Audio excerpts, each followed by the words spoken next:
शाम का समय था और शाम के समय मधु नाम की एक लड़की जो कि पुलिस में लगी हुई थी, वह अपनी ड्यूटी से वापस लौट रही थी।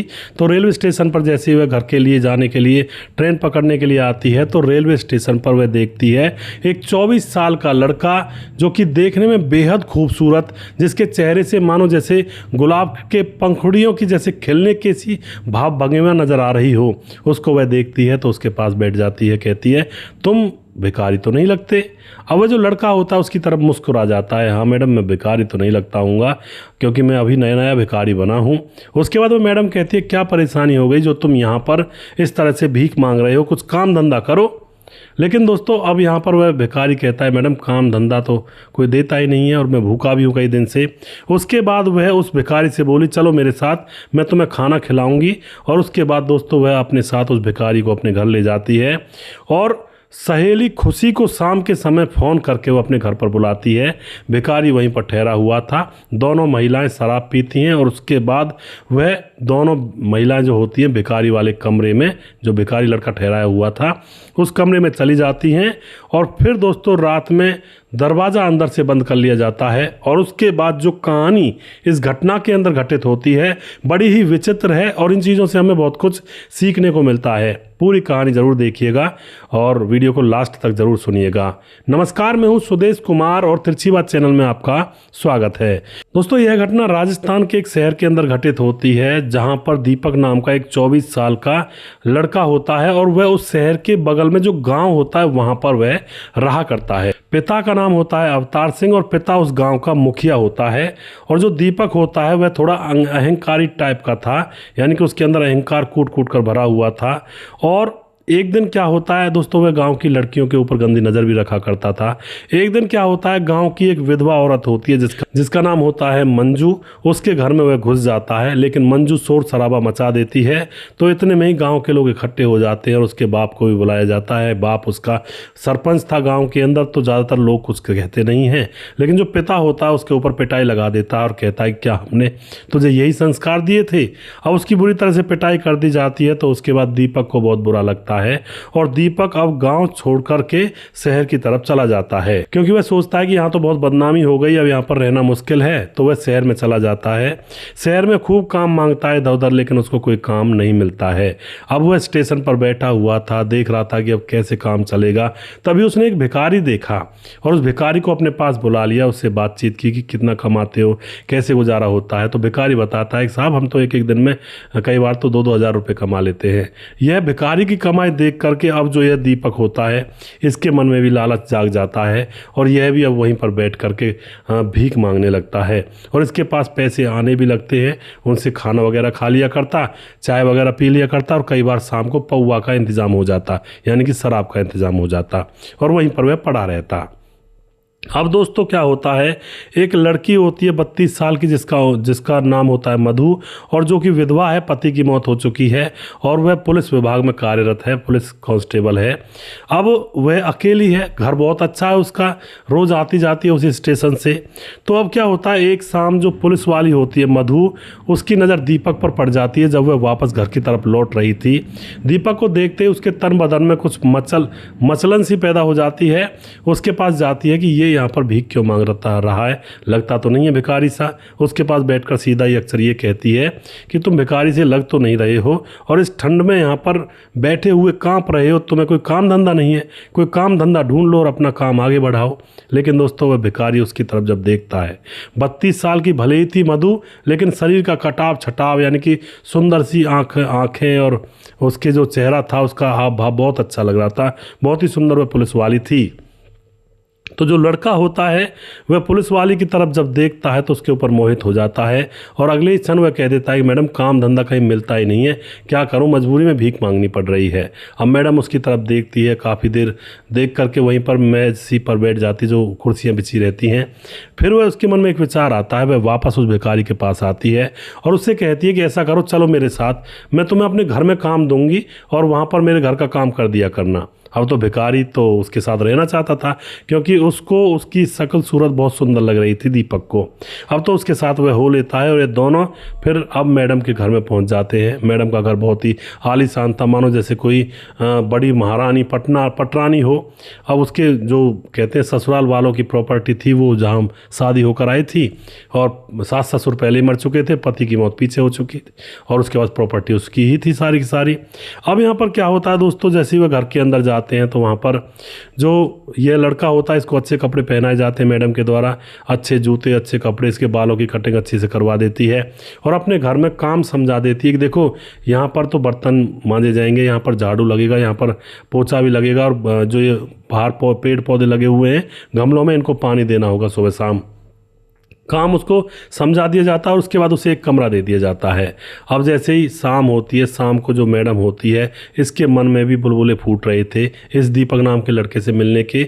वह अपनी सहेली के पास फ़ोन कर देती है, दीपा के पास, और उसको बुला लेती है कि आ जाओ एंजॉयमेंट करेंगे, शराब की बोतल ले आना। उसके बाद वह शराब की बोतल ले आती है और ये दोनों सहेली बैठ करके शराब पीने लगती हैं। शराब धीरे धीरे ख़त्म होती जाती है और इनका नशा धीरे धीरे बढ़ता जाता है, और जैसे ही अब ये दोनों नशे में धुत हो जाती हैं तो अगले ही क्षण मधु कहती है अपनी सहेली दीपा से, तुम्हें पता है मेरे घर में एक लड़का है। मधु से सीता जो दीपा होती है वो कहती है क्या बात करती है। मधु कहती है हाँ, मैंने नौकरी पर रखा हुआ है और इस कमरे के अंदर है, सोया हुआ है। अब तो दोस्तों यहाँ पर दोनों ही सहेलियाँ एक दूसरे की तरफ देख करके मुस्कुरा जाती हैं, और वो मुस्कुराहट शैतान वाली मुस्कुराहट थी, वैसी नहीं थी सिंपल। और ये हंस करके दोनों इशारा करके चल देती हैं उस लड़के के कमरे की तरफ। वहाँ जा कर के दरवाज़ा खटखटाती हैं। दरवाज़ा अंदर से मधु का जो नौकर होता है जिसका नाम दीपक है वो खोलता है, कहता है मैडम क्या बात है। और उसने अंदर सोते हुए कच्छा पहना हुआ था, बस ऊपर का कपड़ा हटाया हुआ था, मतलब उसको सोने की आदत होगी ऐसे ही। तो जैसे ही वह दरवाज़ा खोलती हैं तो दीपक को देखकर और ज़्यादा जो मधु है उसके अंतर मन की लपटें बढ़ने लगती हैं और वह कहने लगती है कि हम अंदर आ जाएं। दीपक कहता है हाँ जी अंदर आ जाइए। और अंदर जा कर के अब जो मधु होती है अब वह कहती है कि हम तुम्हारे साथ कुछ करना चाहती हैं। अब जो दीपक था वो तो इसीलिए आया था, और वो कहता है कि जी बिल्कुल मैडम जी, आप कुछ भी कर सकती हो और कोई दिक्कत ही नहीं है मुझे तो। और उसके बाद दोस्तों उस कमरे का दरवाज़ा बंद कर दिया जाता है और पूरी रात फिर तीनों के अंदर गलत संबंध बनते हैं, वो गलत काम होता है।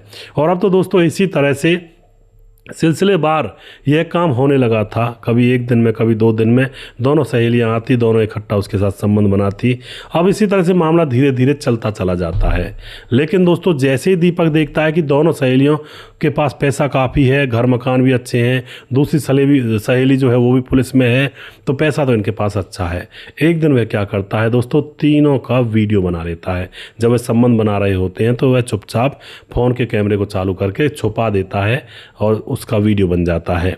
वीडियो बनाकर चुपचाप अपने फ़ोन में रख लेता है। और जो यह मधु थी इसको पैसे दे दिया करती, कभी 5,000 कभी 4,000, और ये लो खाओ पियो मौज करो, तनख्वाह तुम्हारी अलग से है। इस तरह से मामला यहाँ पर चल रहा था। अब क्या होता है दोस्तों, अब कुछ दिन के बाद जो मधु होती है और उसकी सहेली होती है उनका मन इस लड़के से भर जाता है। सोचती हैं कि अब बस इसको निकालो और अब कोई और जुगाड़ देखेंगे, बहुत हो गया, बहुत मज़े कर लिए।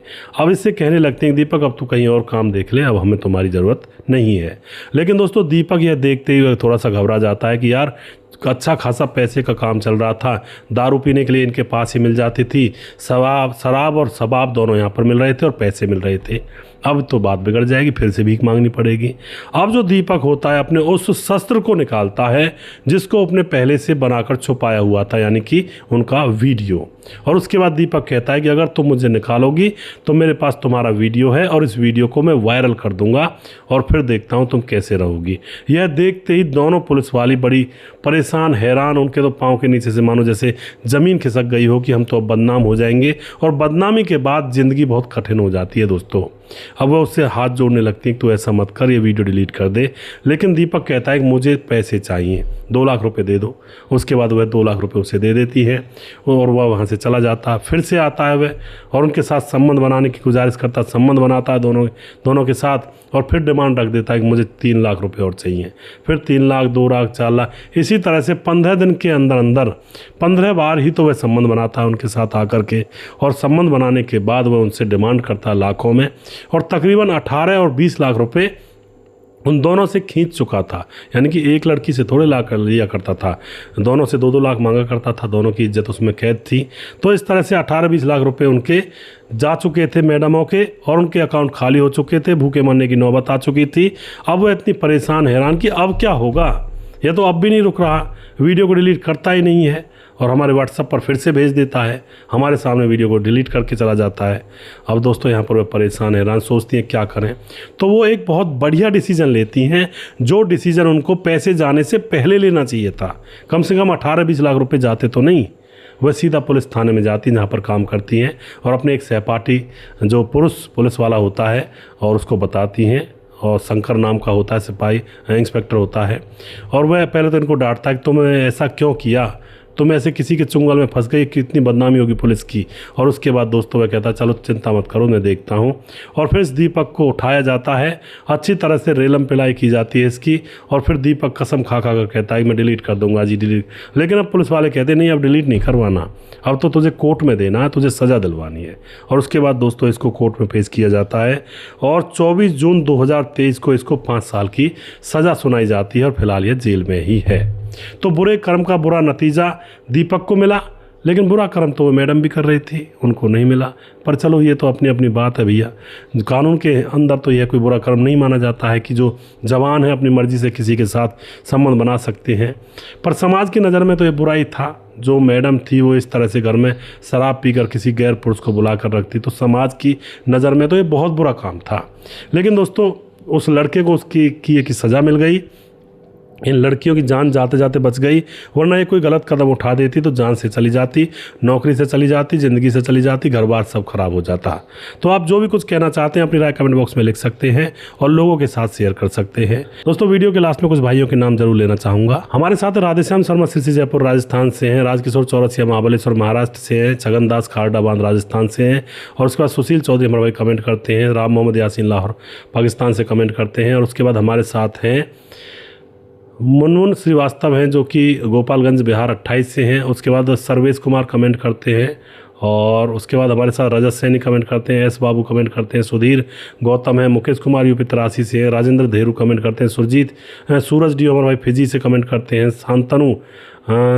शांतनु कमेंट करते हैं, सईद मुजाहिद कमेंट करते हैं, इरशाद कमेंट करते हैं, सुजीत कुमार नमस्कार गुरुजी गुड मॉर्निंग बहुत बहुत धन्यवाद जी, विंध्याचल राजभर कमेंट करते हैं, प्रवीण बघेल से पूरी से हैं, संजीव कुमार कमेंट करते हैं, और उसके बाद हमारे साथ हैं विजय मूडू कमेंट करते हैं, और उसके बाद हमारे साथ हैं मुश्ताक अहमद कमेंट करते हैं, संतोष ओझा हैं, पान सिंह कमेंट करते हैं, हरिकिशन डोंगरे कमेंट करते हैं, मोहम्मद मुनाजीर कमेंट करते हैं, और जिस भाई का नाम रहेगा उस भाई का नाम अगली वीडियो में ज़रूर लूँगा। अगला वीडियो बहुत जल्दी फिर से लेकर आऊँगा, तब तक आप खुश रहें, सावधान रहें। जय हिंद, जय भारत।